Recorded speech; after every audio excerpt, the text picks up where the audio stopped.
Welcome back, Marvels. Dana and I like to start the episodes and then immediately forget what we were going to talk about. We do kind of do that.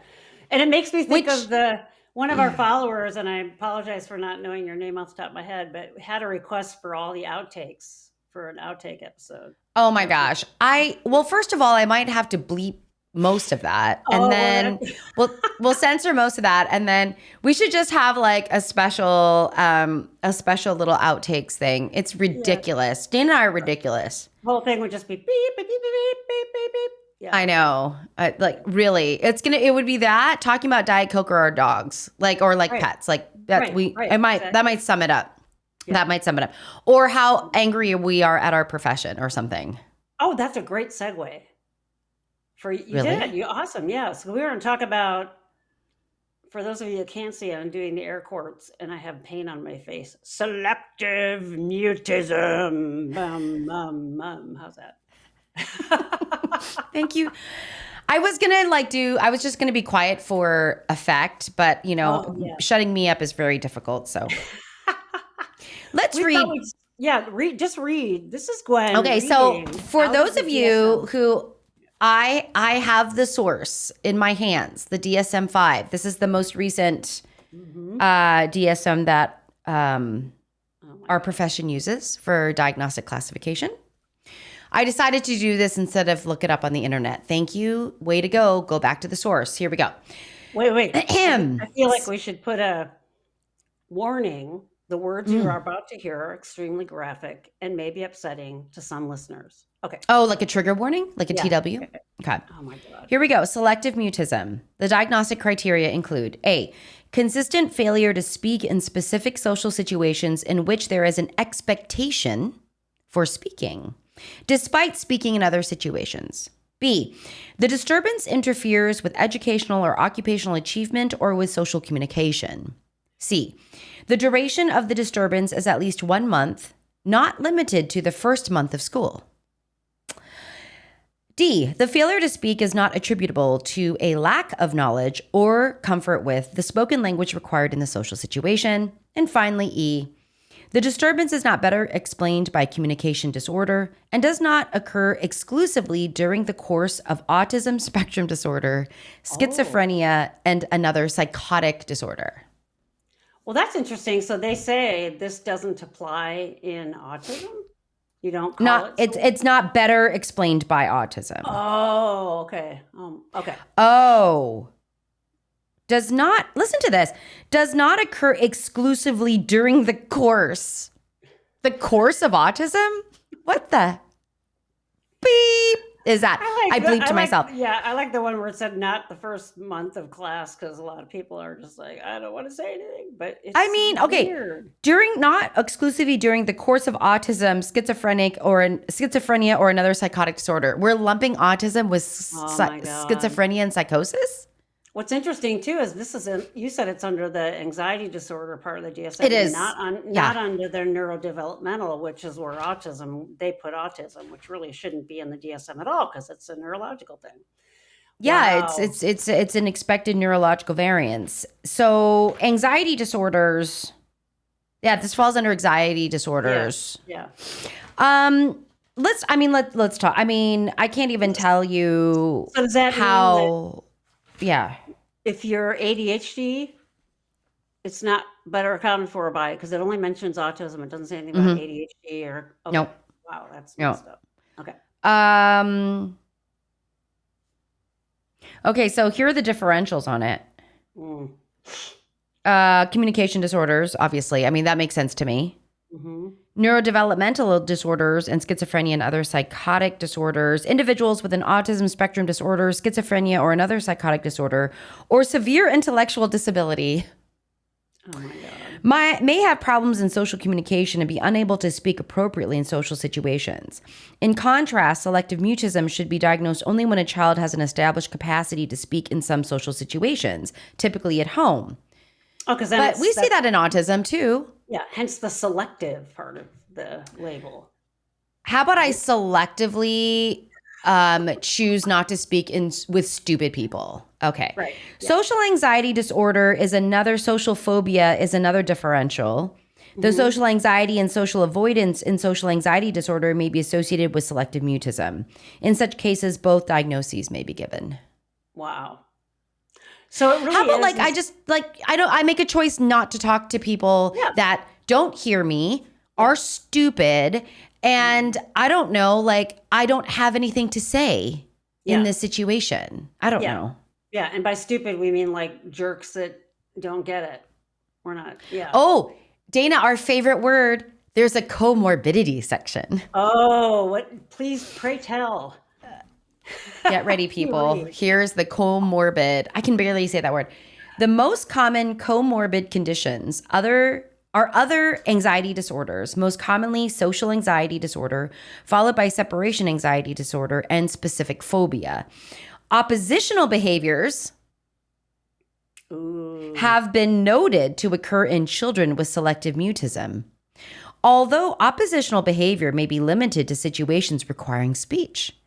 Communication delays or disorders also may appear in some children with selective mutism. It's so crazy to me. If you just listen to all the words that Gwen said, my head's kind of spinning in terms of the number of references to quote normal, the number of references to sort of pathologizing and describing something that's not happening that should be appropriate was the word in there a lot, right? Not expected or blah, blah, blah. And the no explanation about why this might be happening or trying to understand what might be fueling it, right? Obviously, it's context dependent. Right? Like if we think about selective mutism and it's like, oh, you have the capacity to speak. You just don't speak in certain situations or certain places or certain, right? Right. Why? Right. Like, why aren't we looking at why? Right. Well, the selective label part of it makes it seem like that person's making the choice not to speak, which is terrible. The word mute isn't used. It's a derogatory label, right? Yeah. We say non-speaking. So those two words are so like, oh my God, colonized and judgy and demeaning, even just the title of it, right? Yeah. So if you take selective and then mutism and you change it to situational, non-speaking, doesn't it, now you're starting to get a sense of why that might be happening, even just changing the name. Yeah. Right? So based on the situation, is there something that makes sense that person isn't speaking? God, I wish that people did that more because there's some people that speak that I wish didn't. There you go. What you have nothing to like you just want to speak to hear yourself speak. Yeah. You didn't add anything of value to this conversation. But how many of I will say my clients, are hyperverbal. I think highly intelligent, hyperverbal, and they're like, I'm not going to open my mouth in that situation because I will say something awful. Yeah. It's the same reason why, I have this, we don't get into arguments, but we have a different place we come from where I teach, where other professors will say things like, the person never speaks in class. And I say, are they doing well on the assignments? Are they passing their tests? In the classes where it is a didactic and they're meant to share, do they share? And they say, yeah. And I'm like, what's the problem? So not everybody, just the 50-50, we've talked about this before too, in the population of introverted, extroverted, versus that person may be grappling with someone's going to judge what I say, or they're going to snicker at it, or I'm going to feel silly, or I'm not going to be articulate, right? We've all seen these memes where it's like a beautiful drawing, like this is what this thing looks like in my head. And then it comes out this pencil drawing that goes off the page. This is how it sounds when I say it. we know that anxiety affects that. So am I Yeah. not articulate because I'm anxious and I can't track my thoughts? There's reasons people are not speaking in certain situations. It might be anxiety, or it might be, like you said, overwhelm. It may Yep. be fear, being judged or whatever. It may be, it's a sort of same thing with that label of demand avoidance that was, in there as well. We've talked about that. We have a whole podcast on why Oh, that the happens. pathological demand avoidance, Yeah, Dana? yeah. Yeah. There's probably a reason people are trying to have a sense of control. For me, being told that I don't have to say something all the time in social situations was liberating. I always felt like Yeah. I was supposed to. And I remember my therapist saying, you can just sit back and listen. You don't have to like jump in there all the time and say stuff. And I was like, what are you talking about? Oh, And then right? It's like a grand insight. oh my God. And then I remember Yeah. going to a party once, or a fabric gathering. I don't remember what it was. And I was just sitting back. And then, of course, I got the, Dana, are you okay? And I'm like, yeah. I just had to like, reset people that knew me, that I like my true introversion. I'm just going to live into that. But it was like, I don't have to talk. It was exhilarating, right? Yeah. So for some people, that is actually an adaptive thing for them, to just sit back and take in their environment and not have to say things or talk or whatever. And other professors will, well, I call on them then. And I'm like, well, how does that go? And they say, not really well. And I'm like, yeah, because you're basically demanding them to say something when they're not into it right then, you know? This brings up like a cultural piece too. I was in a book. I'm in this book club for because I'm an instructor with UCLA and the Mm-hmm. UCLA Extension, and we have this book club where we're really talking about we're reading a book on inclusion and inclusivity and diversity. Mm-hmm. Okay, Mm-hmm. and how we bring that into the classroom and how we get reflective with this. And it was so interesting because there was this observation in the group that a lot of exchange students don't speak up. Mm-hmm. And I said, and I'm not trying to generalize, so I'll just talk about myself. But my observation and in my culture, you don't talk about things that are wrong. Right. Like you keep quiet about those. You keep your head down. You work your butt off. Right. And you turn in what you need to turn in. And so some of the answers were like, well, they're not engaged. They're not participating. And I was like, I don't know if that's a safe assumption. Yeah. Because culturally, it's not right to say what's wrong. Right. Yeah. So, just like if we can think about that. But I think the question that Dana and I both use in our work Yeah. to facilitate curiosity and understanding versus judgment is, how does this make sense? Mm-hmm. How does this individual's quote unquote selective mutism make sense? Mm-hmm. And when we can understand that, is this maybe more of a disorder of the environment than a Yes. disorder for the person? Like, how do we understand that? Now, don't get me wrong, maybe we should play devil's advocate, Oh, right, okay. Dana? Yeah. When does using the diagnosis, Mm-hmm. when is that valuable? Mm. Right? Like, let's be critical thinkers about it.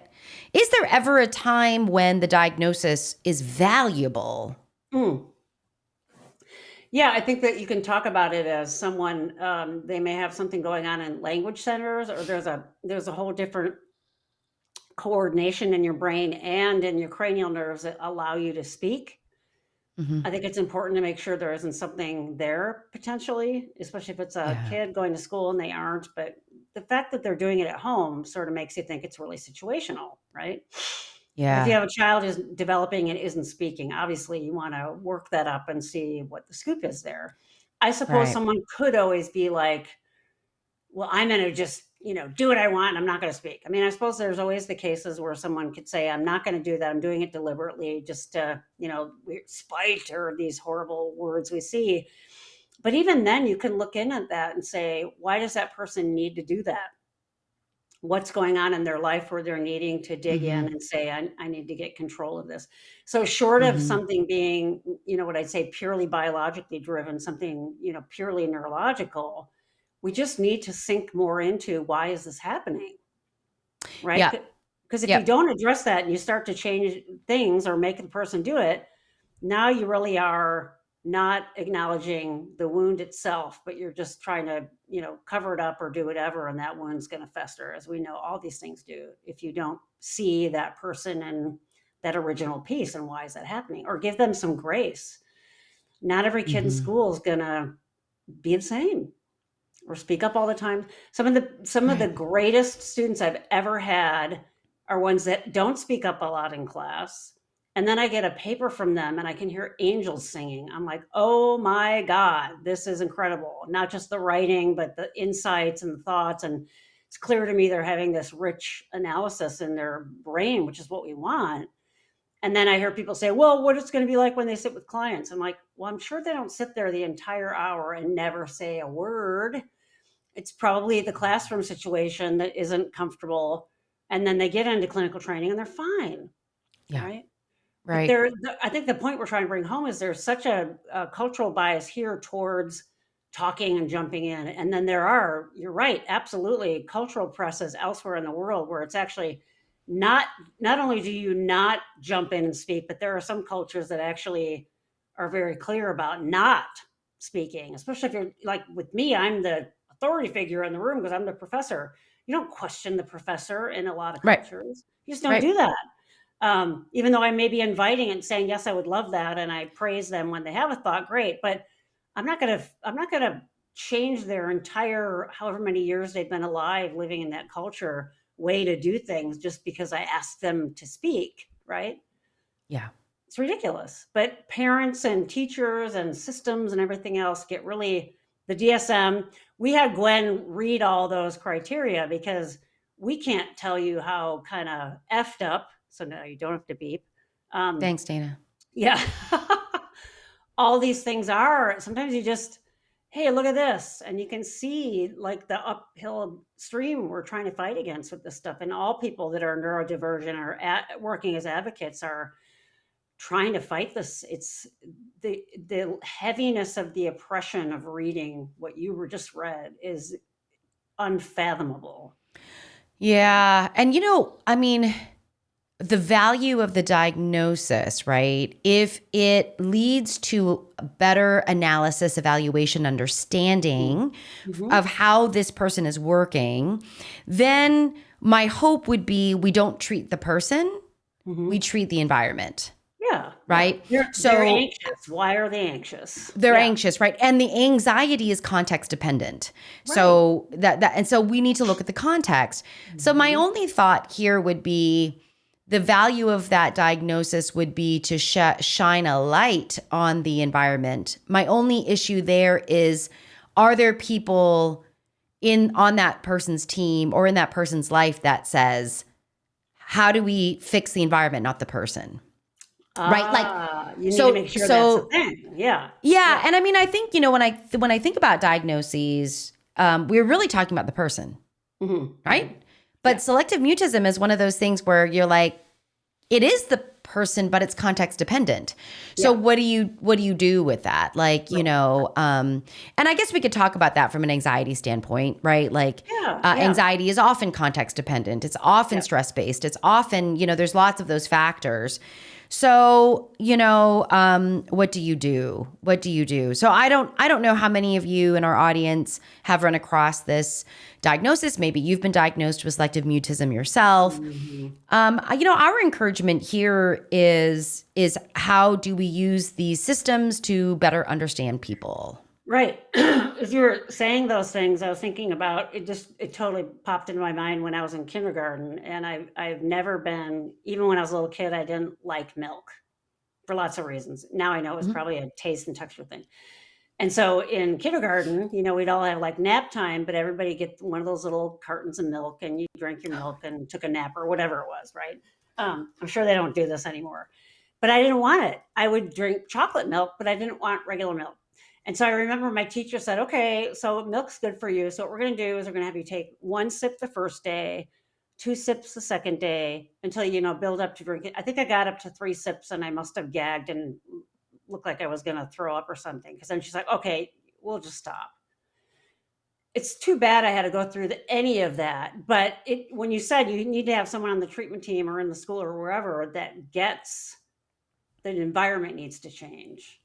Yep. That is the key. So if she would have seen that, and I didn't like milk, and I took one sip, and it was clear I hated milk, and maybe she even asked my mom. My mom's like, "Yeah, she doesn't like milk. Why is that not okay? Give me chocolate milk. I'll drink chocolate milk. It's the same damn thing. Who cares, right?" Yeah. But they get into these power struggles, and it's so important that you have a person or persons in there to advocate for the environment wrapping around the person and not the other way.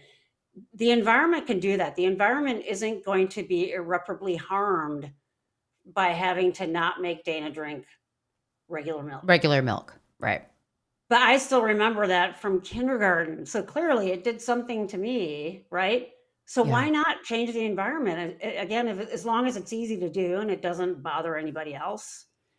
I don't know why people get caught up in this. We need to force this kid into this. And then there's all this sort of selling that idea like, well, then if they do it now, they're not going to do this later and blah, blah, blah, blah.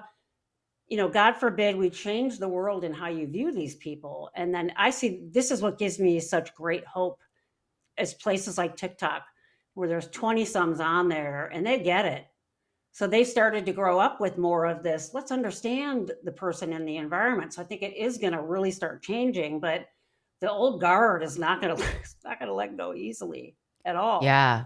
Or well, think about the old label like that. Teacher reads selective mutism versus situational non-speaking. Or just like anxiety. Anxiety, yeah. Like exactly. This person's just wired to be very vigilant and anxious for whatever reason, right? Like how do we understand that? Mm-hmm. There's a great little thing in this. If you ever watch Big Bang Theory, I don't know if that's a show you've ever watched. Oh yeah. With the first half of the whole show, Raj can't speak to women without drinking. But it's so awesome how they handle it, because he whispers to Howard, and Howard tells everybody. And it's not even like, oh, get over it, you need to talk. It's just like, oh, okay, you're really anxious around women, you can't speak, I'll help you. Yeah. It's such a good example of even a show of how they did that, right? Or like that thing from Atypical, where they flipped to the dance on their head and they had everybody wear headphones, and then the main character got to go in without headphones. It's easy to do, and it's so awesome. Yeah.